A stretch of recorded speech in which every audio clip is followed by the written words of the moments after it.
Hello there, I'm Dr. Zaffarullah Wazir, a member of the Council of the College of Ear, Nose and Throat Surgeons of Sri Lanka.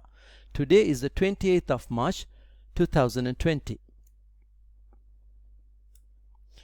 The College of Ear, Nose and Throat Surgeons of Sri Lanka would like to inform the public the impact of present COVID-19 outbreak on the care of ear, nose and throat diseases.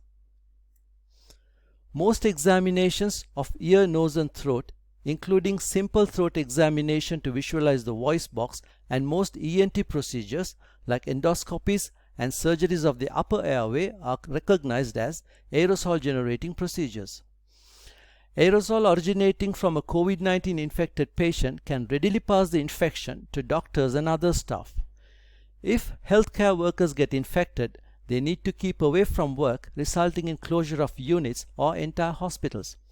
Moreover, the infected healthcare workers can spread the infection to other patients during pre-symptomatic period. Because of these, most of ENT academic organizations have recommended to avoid or postpone above-mentioned procedures, and if there is an emergency, to do those using full protection gear, which are in short supply in many parts of the world, including Sri Lanka.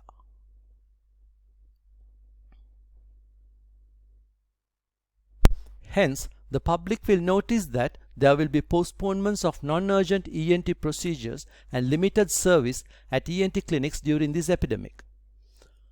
However, patients are welcome to call the hospitals, and ENT doctors will be ready to advise them on future course of action.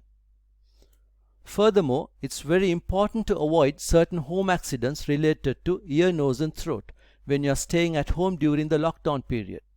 For instance, you need to be very careful when eating fish and meat to avoid bones getting stuck in the throat. This is especially relevant during feeding of children. Children should be looked after with utmost care to prevent accidental insertion of foreign bodies to ear, nose and throat. In our practice, we see toys with small parts, plastic beads, coins, hairpins and seeds being inserted in the ears and nose. Please keep these away from children during this difficult period.